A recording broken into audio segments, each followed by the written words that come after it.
আপনি প্রথম চলচ্চিত্র যাকে নিয়ে বানিয়েছেন নায়ক রুবেল, ওনার সম্বন্ধে কিছু বলুন, তারপর আমরা শেষ করব। অসাধারণ মনের একজন মানুষ জি। রুবেল ভাই। রুবেল ভাইকে আমি বলবো যে একজন শিশু, একটা শিশু যেভাবে চলে, একটা শিশুর যে মানুষের সাথে মেলামেশা হয়, একটা শিশু যে রুবেল ভাই একটা শিশুর মতো একটা মানুষ। মানে রুবেল ভাই আসলে মানবিক দিক দিয়ে বলেন, পেশার দিক দিয়ে বলেন, মানুষের সাথে ওনার বিহেভিয়ার বলেন, একেবারে একটা শিশুর মতোই ছিল। জি। রুবেল ভাইকে যেভাবে খুশি গড়ে নেওয়া যাইতো, আচ্ছা, এখন আমার মনে হয় রুবেল ভাই ঠিক তেমনটাই আছে। রুবেল ভাই পাঁচটা গুণ বলুন। ও রুবেল ভাই তো আসলে অনেক ছবি করেছেন, তার গুণের শেষ নাই, তার গুণের শেষ নেই। আসলে রুবেল ভাই সবচেয়ে বড় গুণ যেটা হচ্ছে সেটা হচ্ছে যে একটা মানুষের সাথে সম্পর্ক কিভাবে মানে রক্ষা করা যায়। উনি কখনো মানুষের সাথে সম্পর্ক ছিন্ন করেন না। আচ্ছা আচ্ছা। ওনার সাথে কারো পরিচয় হলে সেই পরিচয়টাকে উনি বাড়ি আগে নিয়ে যান, কিন্তু কখনো এই পরিচয়টাকে নষ্ট করেন না। আচ্ছা, এটা হচ্ছে ওনার গুণ। আর মানুষ হিসেবে কেমন থেকে? অসম্ভব ভালো মানুষ, তার সাথে- নির্লোভ। আচ্ছা আচ্ছা রুবেল ভাইয়ের সবচেয়ে বড় গুণ হচ্ছে উনি লোভী না, আচ্ছা। ওনার কোনো লোভ নাই। শুটিং এ উনি কেমন আসতেন, রেসপন্স কেমন ছিল? যথেষ্ট সিনসিয়ার, যথেষ্ট sincere। এবং কিছু পরিচালক দাবি করেছে, আমাদের এই চ্যানেলের ইন্টারভিউ আছে, যেটা রুবেল ভাই নাকি অনেক পরিচালককে টাকা পয়সা বা আর্থিক সহযোগিতা করেও ছবি শেষ করেছে বা সহযোগিতা করে। আমি শুনেছি যে টাকা পয়সা ছাড়াও রুবেল ভাই অনেকে ছবি করে দিচ্ছে, জি যে ছবিটা শেষ করে নেই। জি জি। হ্যাঁ, এটা এই শুনেছি। ধরনের মন মানসিকতা। হ্যাঁ, অসম্ভব ভালো মনে, বললাম না, একটা শিশুর মতো একটা কোমল মনের মানুষ একটা। তো আপনি আমাদের নায়ক শাকিব খান বর্তমান সময়ে সুপারস্টার, তার সঙ্গেও অনেক চলচ্চিত্র নির্মাণ করেছেন আমার জানা মতে। তো তার সঙ্গে কাজ করতে আপনার কেমন লাগে? শাকিব খান, সত্যি কথা বলতে আমার সাথে তো, শাকিব খান আমার বয়সে ছোট, কিন্তু আমার সাথে কতগুলো চলচ্চিত্র করেছেন? 24+। তাহলে না, বিষয়টা হয়েছে কম না কিন্তু ভাই। না, 24+। আমি এখন 24টা পর্যন্ত গুনছিলাম, এরপর আর আমার আর মনে নাই, গুণীয় নেই। আচ্ছা তো বিষয়টা হয়েছে যে শাকিব খানের সাথে আমার মানে বয়সে আমি শাকিবের বড়, কিন্তু আমার সাথে চলাফেরাটা ফ্রেন্ডলি ছিল, খুবই ফ্রেন্ডলি। আমরা আসলে যেমন অবসর টাইমে আমি শাকিবের বাসায় বা আমরা আরেকটা জায়গায়, যেমন রাত বিরাতে আমরা দুজন একসাথে ঘুরতাম, গাড়ি নিয়ে ঘুরে ঘুরে ছবি প্ল্যান করতাম যে কি ছবি করা যায়, কি ধরনের ছবি করলে আমরা এখন ইন্ডাস্ট্রিতে আগাইতে পারবো, কাকে কাকে কাস্টিং নিতে হবে, কি ধরনের গল্প নিতে হবে। আমি শাকিব খান আমরা গাড়ি দিয়ে ঘুরে ঘুরে আমরা এগুলো রাতের বেলা, ম্যাক্সিমাম রাতের বেলায় শুটিং শেষ হলে, ধরেন ও অন্য জায়গায় শুটিং করতেছে আর আমি আরেক জায়গায় আমার শুটিং করতেছি, আমার শুটিং শেষ হলে বা আমি ওর জন্য ওয়েট করতাম, বা ওর শুটিং শেষ হলেও আমার জন্য ওয়েট করতো, এরপর আমরা ছবি প্ল্যানিং করতাম। তো দীর্ঘদিন আমরা আসলে একসাথে কাজ করতে করতে ওর সাথে আমার একটা ভালো বন্ডিং হয়েছিল। পারিবারিকভাবে ওর সাথে আমার বন্ডিংটা খুব জানাশোনা ছিল। এভাবে আমাদের ছবির সংখ্যাও এভাবেই বাড়ছে, একসাথে ছিলাম বলে অনেকগুলো ছবি হয়েছে।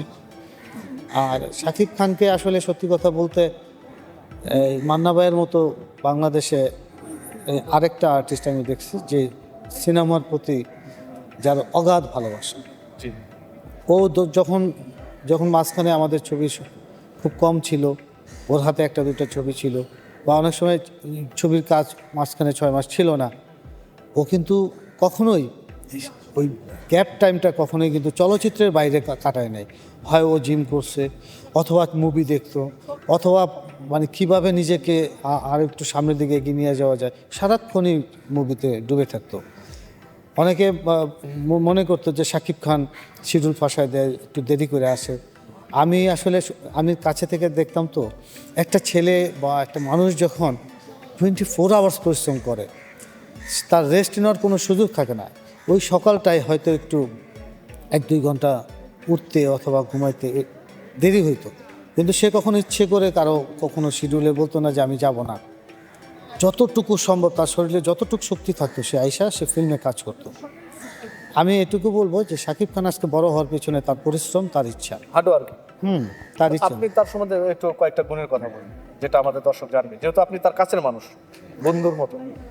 শাকিব খান খুব প্রথমত হলো শাকিব খান একটু লাজুক প্রকৃতির মানুষ। আচ্ছা আচ্ছা।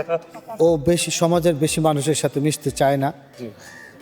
আর ওর ভিতরে শুধুমাত্র সিনেমাকে ডেভেলপ করার পলিসি বেশি। আচ্ছা।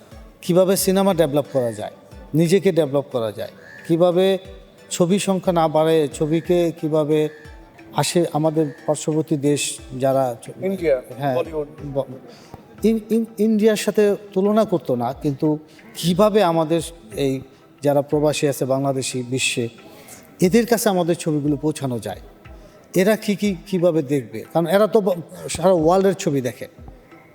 সেক্ষেত্রে আমাদের ছবির যদি ন্যূনতম মান সম্পন্ন না হয় তাহলে কিভাবে দেখবে। Right right. সাকিব কিন্তু আমরা বলতো যে লিটন ভাই একটু মানসম্পন্ন ছবি যদি না বানাইতে পারি আমরা, তাহলে আমাদের যারা প্রবাসী ভাই বোনেরা আছে যারা বিভিন্ন দেশের ছবি দেখে তারা আমাদের ছবি কেন দেখবে। রাইট। আমাদের গল্পের মান উন্নয়ন করতে হবে, আমাদের মেকিং উন্নয়ন করতে হবে, আমাদের আর্টিস্টগুলিকে আরও মডার্নাইজ করতে হবে, রাইট বলতো এগুলো।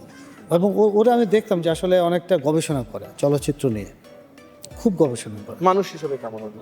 খুবই চমৎকার, খুবই চমৎকার। কারোর ক্ষতির কখনো আমি শাকিব খান আমি সত্যি কথা বলতে